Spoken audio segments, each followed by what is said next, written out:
どうもきみまろです。いつも動画をご視聴いただきありがとうございます。2023年ももう残すところ数日ですね。今年も色々とお買い物をしましたので、今日は2023年に本当に買ってよかったものを23個紹介したいと思います。2023年だから23個紹介します。数が多いんでね、サクサクいきます。今回もいろんなジャンルから選んでいて、今まで紹介していなかったものもたくさん入ってますので、ぜひ最後までご覧いただけたらと思います。では早速紹介していきましょ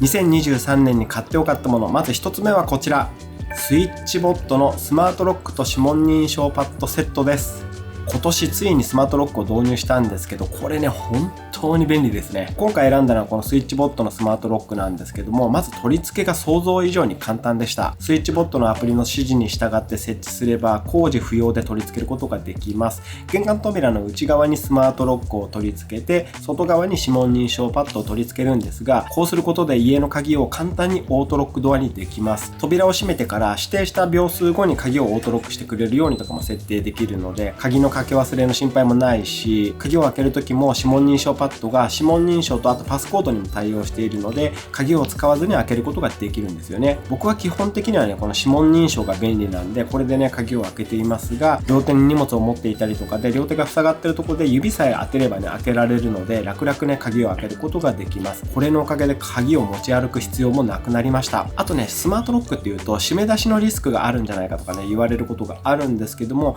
僕はこれね、1年間使っていて、今まで一度もそういったトラブルは起きていないので、かなり安心して使えると思います。うちはね、この部屋の扉にも使っていますけども、隣の部屋もね、追加で今年借りたんですけど、そちらもね、同じくこのスイッチボットのスマートロックと指紋認証パッドセットを取り付けています。ドアの鍵の開け閉めはね、毎日の作業なので、これがこういう風にスマートになると生活がかなり快適になりますので、めちゃめちゃ便利です。おすすめです。はい、そんなスマートロック指紋認証パッドセット、こちらが2023年に買ってよかったものの1つ目でした。続いて買ってよかったもの2つ目はこちら。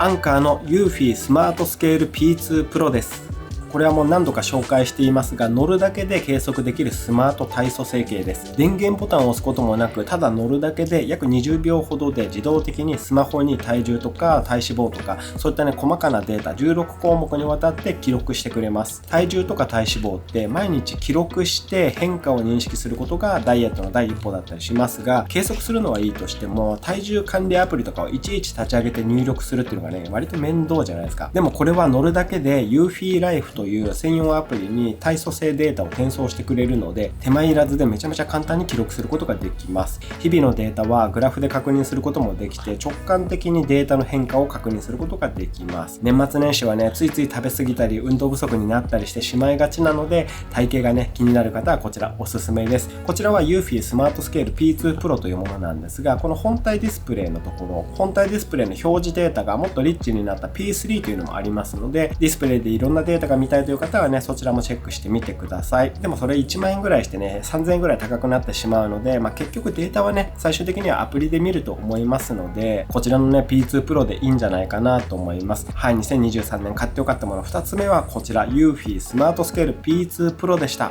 続いて買ってよかったもの3つ目はこちら。同じくアンカーの Eufy セキュリティスマートトラックカードです。これもね、何度も紹介していますが、カード型の紛失防止スマートトラッカーです。発売されてからもう1年ぐらい経つと思うんですけど、これ今でもね、大人気のようで結構品切れになっていたりします。厚さ 2.4mm というね、超薄型のカードタイプなので、財布とかに入れておけば、もしお財布を落とした時に、スマホの Eufy セキュリティアプリから財布の場所を見つけることができます。さらにこの Eufy セキュリティスマートトラックカードは、Apple の AirTag と同じく iOS 標準の探すアプリにも対応しているので、世界中の Apple 端末の探すネットワークが探してくれるということになるので、安心感がね、かなり大きいです。例えばこれを財布に入れておいて、海外旅行とかで財布を落としてしまっても見つかる可能性が高いということですね。僕もね、今年3回台湾に行きましたが、その時も必ずこれはね、財布に入れていました。あとこれ置き忘れ防止機能っていうのもついていて、例えばこれを財布に入れて、財布を置きっぱなしにしてスマホだけ手に取って離れてしまうと、しばらくして財布が手元から離れましたっていうのがね、スマホに通通知が来ます。こうすることで置き忘れに気づくこともできます。この置き忘れ防止機能って他社製品だと有料プランに契約しないと使えなかったりしますし、これを使う前ね、一度他社のものを使っていた時もあったんですけど、精度はね結構甘かったんですよね。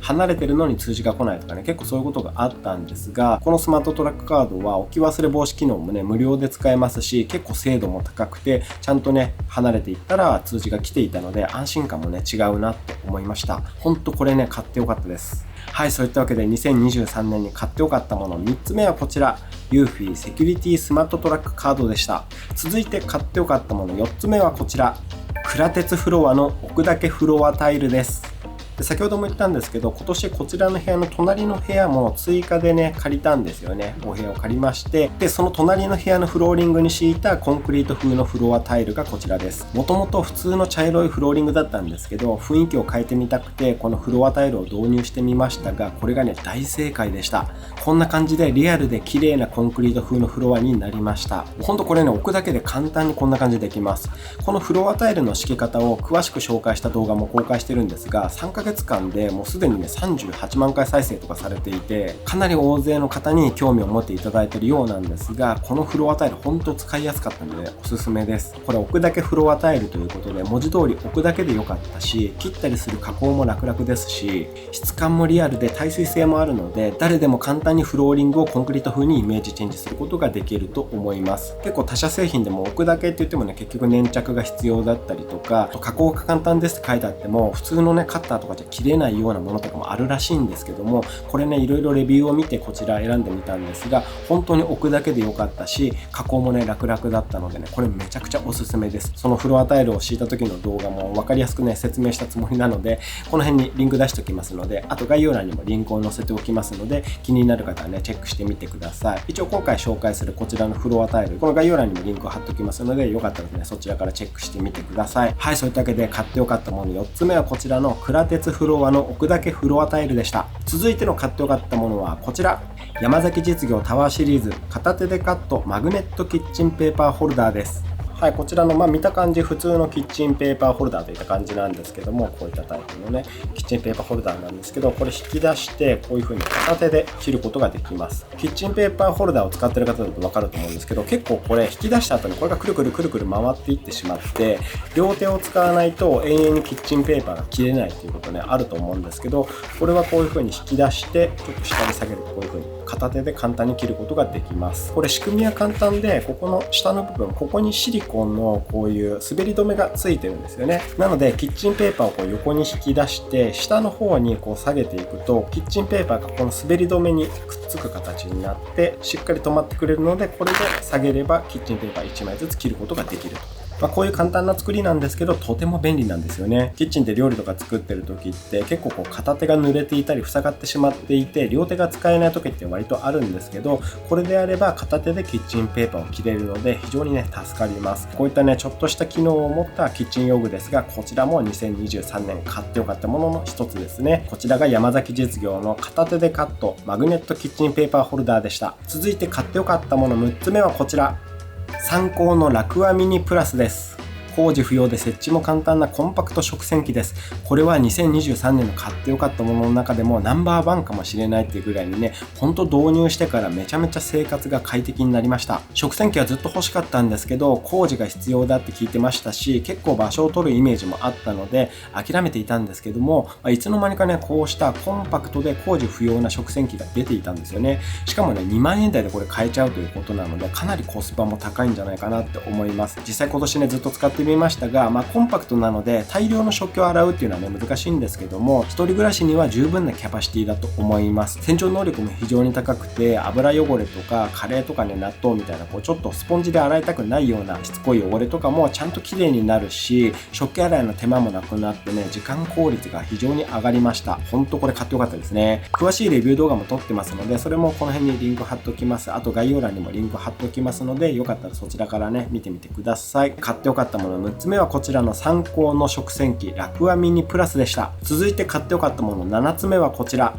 三和サプライのケーブル配線トレイです。パソコンデスクの天板の裏に取り付けて使うケーブル配線トレイですね。以前は100均のケースをマグネットフックで吊るしてケーブル配線トレイの代わりにするという風にしていたんですけど、ちゃんとしたのをねそろそろ買おうかなと思いまして、この三和サプライのネジ止めするタイプの配線トレイっていうのをね導入しましたが、これいいです。メッシュトレイが広々しているので、10個口の電源タップも余裕で載せられますし、大きな電源アダプターなんかもね入れられます。このおかげでデスク上にはケーブル類は一切出さずにスッキリさせることができるようになりました。このねケーブル類を極限まで隠す配線整理の方法も動画にしていますので、こちらもね概要欄にリンク貼っておきますので、気になる方は参考にしてみてください。買ってよかったもの7つ目はこちら、三和サプライのケーブル配線トレイでした。続いての買ってよかったものもちょっとこれに似たようなものなんですが、こちらです。同じく三和サプライのベサ取り付け収納トレイです。こちらはテレビ裏にネジ止めして使える配線トレイですね。テレビ裏も以前は100均のネットとかを使ってケーブルをね引っ掛けたりしてまとめていたんですけども、このベサマウントに取り付けられるトレイがかなり使いやすくて、テレビ裏がすっきりしました。トレイ部分にマルチタップを置いて、テレビとか HD レコーダーのケーブルとか、あと今撮ってるカメラにつなぐ HDMI ケーブルなんかもね使わないときはまとめて後ろの爪に引っ掛けたりしていました。散らかりがちなテレビ周りのコードがね綺麗にまとめることができるのでね、かなりテレビ裏すっきりすると思います。あとこちらは山崎実業タワーシリーズのハンディワイパースタンドですね。これもここに置いてます。はい、こんな感じで見えないところで大活躍してくれるこのトレイ、こちらもね買ってよかったです。続いて買ってよかったもの9個目はこちらです。プラスのローラー消しポンです。これは届け物の伝票の個人情報なんかをスタンプで塗りつぶすときに使うもので、このキャップを外しますと、ここにですねこういうこれがローラーのスタンプになってるんですけど、よく見ると不規則な文字列が並んだスタンプになってるんですね。これを個人情報が書かれた伝票の上でコロコロとね転がせば、簡単に個人情報を塗りつぶすことができます。廃棄する段ボールの伝票をね爪で剥がすのって結構手間じゃないですか。でもこれを使えば簡単にね個人情報を塗りつぶすことができます。さらにここにこういう風な段ボールをね開ける時のミニカッターもついているので、これで段ボールの開封から個人情報の保護までできてしまうというね、とても便利なアイテムです。これもね今年買ってからね使い倒しましたね。これは僕みたいに毎日のように Amazon から荷物が届くような人にはね、玄関に一つは置いておきたいアイテムだと思うので、そういう方はねぜひ使ってみてください。買ってよかったもの9個目はこちらのローラー消しポンでした。続いて買ってよかったもの10個目はこちらです。ボスの驚異の防臭袋です。これもねちょっと地味なアイテムなんですけど、その名の通り匂いが漏れにくいビニール袋です。キッチンで出た生ゴミとかペットの落とし物なんかを入れてしっかり縛れば、本当にね全く匂いがしなくなります。これ5月の買ってよかったものでも紹介していて、その時もやりましたけど、ちょっとね今から実験をしてみたいと思います。ビニール2つ用意しまして、こっちが消臭袋、こっちが普通のビニール袋、両方とも同じねこたつの餌を入れています。これをこたつの目の前にかざした時にこたつが匂いに反応するかどうかちょっとね実験してみたいと思います。まずこちらのね驚異の防臭袋、これを目の前に置きます。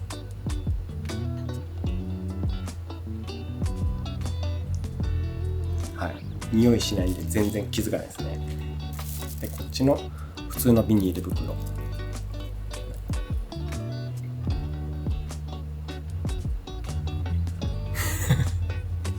今回も匂い気づきましたね。はい、こんな感じでこっちは匂わないんだけどこっちは匂うんで、匂いに、ね、気づかれます。はい、こんな感じでこっちがねいかにちゃんと防臭能力、消臭能力があるかっていうのがね分かっていただけるんじゃないかなと思います。匂うゴミをそのままゴミ箱に入れたり、ゴミ袋に入れてゴミ箱に入れたりしてもこんな感じでね匂いが漏れてしまうんですけど、こちらのね驚異の防臭袋、これ使ったら不思議なぐらいね消臭されます。気になる方はねぜひ使ってみてください。これもね今年の買ってよかったものですね。買ってよかったもの10個目はこちらの驚異の消臭袋でした。続いて2023年に買ってよかったもの11個目はこちら、三和ダイレクトの電動エアダスターです。こちらの充電式のエアダスターです。ここにボタンがついていて、これを長押しすると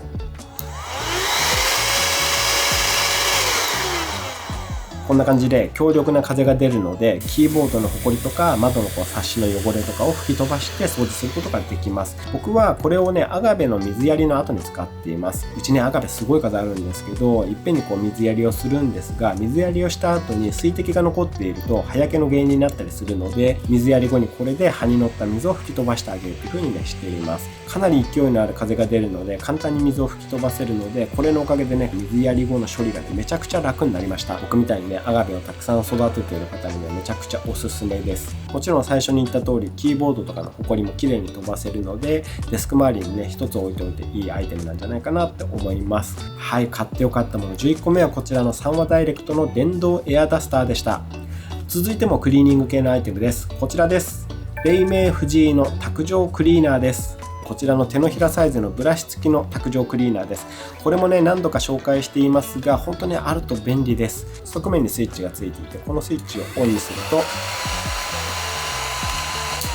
これもね、結構強力な吸引をしてくれます。これで机の上の小さなゴミを吸い取ることができるというね、卓上クリーナーなんですが、小さいのに吸引力も結構ありますので、ホコリとか小さなゴミはもちろん、小さい粒とか小石なんかもね、綺麗に吸い取ってくれます。ブラシもついているので、木の継ぎ目とかに入ってしまった小さなね、ゴミなんかもかき出して掃除することができます。うちもね、木目のテーブルを使っていて、これもね、木の隙間がいろんなとこあるんですけど、このね、クリーナーがあることで、いつもね、綺麗に保つことができました。これもね、1個あると便利ですね。卓上に1つは置いておきたいクリーナー、黎明藤井の卓上クリーナー、こちらが買ってよかったものの12個目でした。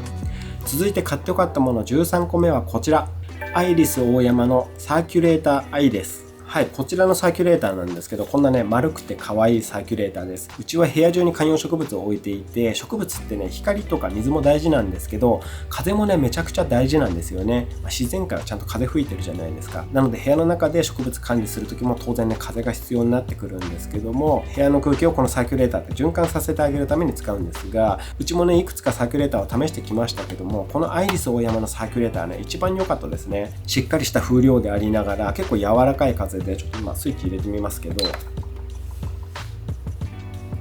結構ね、動作音も静かなんですよね。これ今レベル3ぐらいなんですけど、音もね、結構静かで、一番レベル1、一番弱いとこれぐらいで、ターボでやっと音がこれぐらい出るって感じですかね。でも大体僕レベル3ぐらいで使ってるので、かなりね、静音設計だと思います。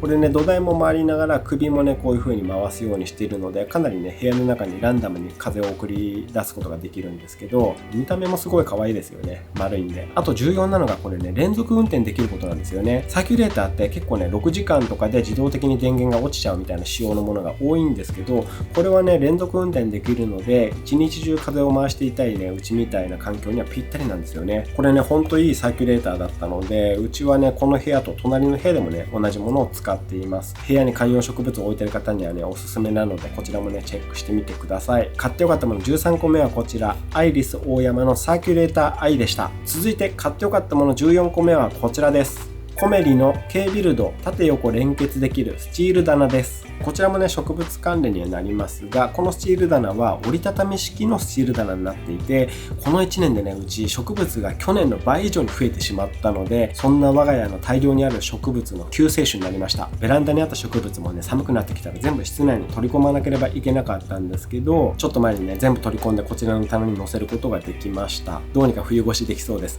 これね、組み立ても簡単で、折りたたみだけなので、冬越しして使わなくなったら折りたたんでそのまましまっておいたりもできますし、高さ調整も簡単なので非常にね、使い勝手いいなって思いました。しかもね、6000円ぐらいということでね、コスパも非常に高いんじゃないかなと思います。めちゃめちゃ気に入ったのでね、これうち今3台あります。植物系 YouTuber の趣味バカ日記さんがね、紹介していて使ってみたんですけど、ほんと使い勝手良かったので、家に植物がね、溢れ返っている方にはね、こちらおすすめです。はい、買ってよかったもの14個目はこちら、コメリの K ビルド縦横連結できるスチール棚でした。続いて買ってよかったもの15個目はこちらです。iPhone 15 Pro Max です。はい、やっぱりこちら入ってきますよね。スマートフォンとしての機能は正直ね、もう成熟してきた感があるんですけども、iPhone 15 Pro Max はね、カメラ性能が期待以上でした。写真性能の良さも以前動画にしていますが、やっぱりね、こちら面白いのはね、動画ですね。先日も台湾旅行に行ってきまして、その時もね、この15 Pro Max で動画撮ってきたんですけど、Apple ProRes 4K で撮影した台湾 Vlog もね、3本公開していますが、今まで大きなミラーレスカメラとレンズを何本も持って行って撮影していたのはね、何だったんだろうと思っちゃうぐらい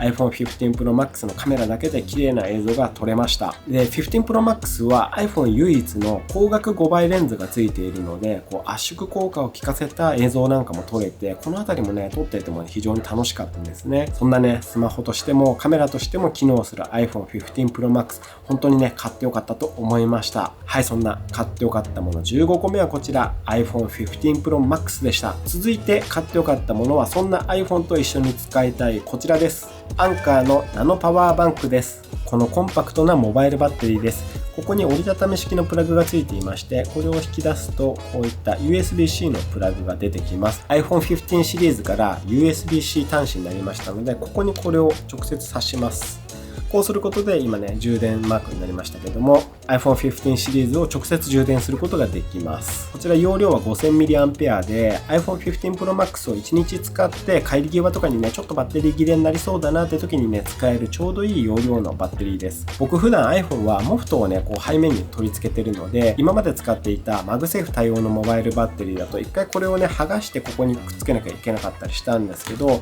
これであればこういう風にモフトとかスマホケースとか MagSafe 対応のスマホスタンドなんかを挿したままでも USB-C ポートに挿すことができるので、MagSafe と干渉しない形で充電することができるのでね、使い勝手も非常にいいです。これもね、非常に人気らしくて、僕これ発売と同時にすぐ購入しましたが、発売当時は結構品切れになったりしてましたね。こちらも概要欄リンク貼っときますので、もし購入できそうだったらね、ぜひ手に入れてみてください。おすすめです。買ってよかったもの16個目はこちらのアンカーナノパワーバンクでした。続いての買ってよかったものはこちら、アンカーポータブルマグネティックチャージャーです。これもアンカー製品なんですが、今年もね、アンカー製品はいいものたくさんありましたね。これはここにね、こういう風にプラグがついていまして、ここも USB-C プラグになっていて、これを電源プラグとか、あと iPhone 15 Pro Max とかのね、USB-C ポートに挿して、ここにApple Watch を乗せることで充電ができるというものなんですね。こんな非常にコンパクトなので、Apple Watch に同梱されている充電ケーブルよりも小さくてね、バッグの中でもかさばりません。ちなみに AirPods Pro の第2世代も MagSafe 対応の充電ケースなので、これ今シリコンケースをさらにつけちゃってますけど、これもこういう風に乗せるとこんな感じで充電することができます。これはね、台湾旅行にももちろん持っていきましたし、普段持ち歩いているね、ガジェットポーチにも入れていますが、コンパクトで Apple Watch とか AirPods Pro 充電できるのでね、これも買ってよかったですね。買ってよかったもの17個目はこちらのアンカーのポータブルマグネティックチャージャーでした。続いて買ってよかったもの18個目はこちらです。リコーのコンパクトデジカメ GR3X です。これもね、今年買ってよかったですね。本当にいい絵が撮れます。40mm という絶妙な焦点距離と、このコンパクトさで APS-C センサー搭載なので繊細な写真も撮れます。起動も速くてスナップモードも充実しているので、撮りたい時にさっと立ち上げてサクッといい絵が撮れるのでね、スナップが楽しくなります。あと結構寄って撮ることができるので、僕今スレッズの方で毎日一つずつうちの植物の写真を投稿する1日1草っていうのをやってるんですけど、これはね、全部この GR3X で撮ってます。植物もね、いい感じに撮れますよね。どんな感じで撮れてるのか気になる方はね、よかったらスレッズで1日1草と検索して見てみてください。はい、そんなリコーの GR3X、 こちらが2023年買ってよかったものの18個目でした。続いて買ってよかったもの19個目はこちら、ソニーインタラクティブエンターテインメントのプレイステーション5です。プレステ5の新型のスリムタイプを購入したんですが、もう何年ぶりだろうってぐらいにね、久しぶりにゲーム機本体を買いました。僕そもそもね、ゲームはあんまりやらないんですけども、 YouTube とかでプレステ5のゲーム画面をいろいろ見ていて、いつの間にかプレステのグラフィックがね、異常なほどにね、繊細になっていて、めちゃくちゃ綺麗だったんで、このグラフィックでゲームしたら楽しいだろうなと思って、年末年始のね、連休がありますので、そこで楽しもうと思って久々にね、ゲーム機本体購入しました。今回ソフトは一緒にファイナルファファンタジー7のリメイクを買ったんですけど、いやすごいですね、グラフィックとか。僕 FF7 ね好きなんですよね。でこれずっと遊んでるんですけど、久しぶりの FF7 めちゃくちゃ楽しいです。グラフィックもすごいんだけど、戦闘システムがねめちゃくちゃ複雑になってるんですよね。最初はねついていけなかったんだけど、慣れてきたら爽快感とかすごくて、空いた時間をねずっと FF7 やってます。2月にこのリメイクの続編が出るらしいんで、それまでにねまずこちらをクリアしときたいなと思います。 FF7 が一段落したら他のプレステ5のタイトルもやってみたいんで、もしね皆さんプレステ5のおすすめのゲームがあったらねコメントで教えていただけたら嬉しいです。はい、そんな新型のスリムタイプのプレステ5、こちらが買ってよかったものの19個目でした。続いての買ってよかったものはこれです。今着ているこちらのシャツですね。はい、こちらがラビーの04シリーズ良いというウールシャツです。2022年の買ってよかったものでも紹介したこのラビーのシャツなんですけど、今年もね紹介しちゃいます。うちで動画撮るときはかなりの確率でこのラビーのシャツを着て撮っています。その度に必ずと言っていいほどコメントでそのシャツはどちらのですかって聞かれるんですよね。わかります。目を引くシャツなんですよね。生地の質感、着心地、シルエット、ディテールまでね本当に僕好みで、もううちにねラビーのシャツ全部で7枚ぐらいあるんですけども、今日何着ようかなと思ってクローゼットを開けるとつい手に取ってしまうのがいつでもねラビーのシャツでした。なのでね YouTube の撮影の時もこう着用している頻度が高いんですけども、本当にお気に入りのシャツです。でこのね良いというウールシャツも秋口ぐらいから着かせていただいてるんですが、本当着心地がいいんですよね。結構もね裾も割と長くてシルエットもちょっと面白いんですけども、めちゃくちゃ気に入ってます。今年迎え入れた全ての服の中でねこれが一番気に入っています。YouTube の撮影の時も着てますし、プライベートでも会社に行く時もねいつもこれ着ています。はい、そんな素敵なウールシャツラビーの良い、こちらが買ってよかったものの20個目でした。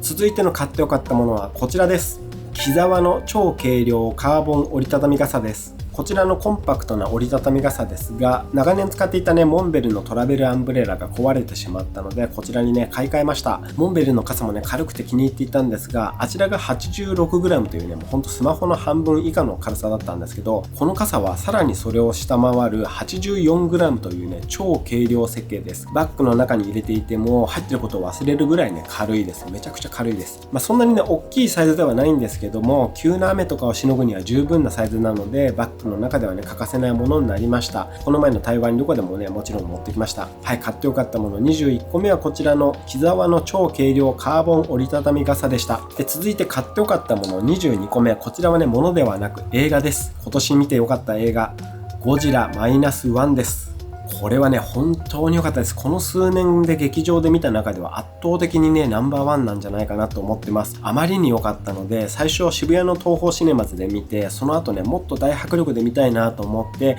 新宿の IMAX で見ました。これはねほんと迫力がすごくて、ゴジラがねめちゃくちゃ怖い。映像もすごいし音響もすごくて圧倒されました。やっぱりね IMAX で見た方が特に音響とかがねすごい迫力あるんで、ゴジラ -1 を楽しむにはね IMAX ぐらいがいいんじゃないかなと思いました。僕ねシン・ゴジラが大好きで、これも何回も見てるんですけども、シン・ゴジラよりこのゴジラ -1 の方がねゴジラの圧力がすごかったですね。いやまだ見てない方ねぜひ見てほしいです。この感想を Spotify の今ポッドキャストやってるんですけど、そちらの方でもね熱弁しているので、気になる方はねこちらも概要欄にリンク貼っておきますので、よかったらね聞いてみてください。1月にはゴジラ -1 のモノクロバージョンも放映されるらしいので、それもね見に行ってみたいなとか思ってます。はい、そんなわけで今年一番良かった映画ゴジラ -1、こちらが買ってよかったものの22個目でした。続いて2023年に買ってよかったもの、最後はこちら、岩手県花巻市の厚切り牛タン塩味です。これはねふるさと納税の返礼品ですね。これねめちゃくちゃ欲しかったので、今年はね2セットリピート購入しちゃいました。塩だれに漬け込んだ厚さ1センチぐらいある牛タンなんですけども、ボリュームすごいんですけど、これをごま油で焼くとねほんと絶品です。めちゃくちゃ美味しい。ちゃんと切り込みも入ってるので、肉厚だけど柔らかくて食べやすくて、もうほんと噛むたびに甘さが湧き上がるようなね絶品牛タンです。ぜひね皆さんにもふるさと納税の返礼品としてねこちら選んでみてほしいです。2023年のふるさと納税の申し込み期限は12月31日なので、まだギリギリ間に合うかもしれないですね。この動画公開される頃には。ふるさと納税まだやったことない方に分かりやすく説明しようと思ってね公開した動画もありますので、この動画もね結構大勢の方にご覧いただいて、いろんなね分かりやすかったって感想もいただいてますので、よかったらそちらの動画、これもね、この辺リンク貼っておいたり、概要欄にもリンク貼っておきますので、ふるさと納税まだやったことがない方、ぜひね、参考にやっていただけたら嬉しいです。ふるさと納税ね、ちょっと難しそうだと思ってやってない方いらっしゃると思うんですけど、実際やってみるとね、割と簡単だったりしますんで、ぜひね、今年からでもいいんでチャレンジしてみてください。はい、買ってよかったもの23個目はこちらの岩手県花巻市の厚切り牛タン塩味でした。はい、2023年の本当に買ってよかったもの23個、これで終わりましたかね。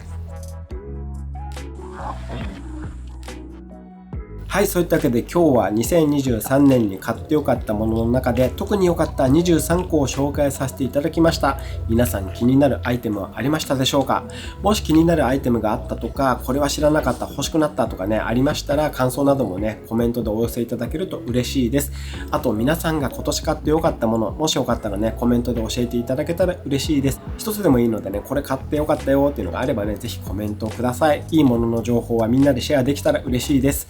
はい、2024年もまたいろいろ買って良かったものがあれば毎月紹介していきますので、よろしければチャンネル登録をよろしくお願いいたします。あとベルマークも押しておいていただけたら嬉しいです。もし今日の動画が良かった、参考になったと思った方はグッドボタンをよろしくお願いいたします。本日も動画をご視聴いただきありがとうございました。今年の動画は以上です。2024年もよろしくお願いいたします。ではまた次の動画でお会いしましょう。バイバーイ。2023年お疲れ様でした。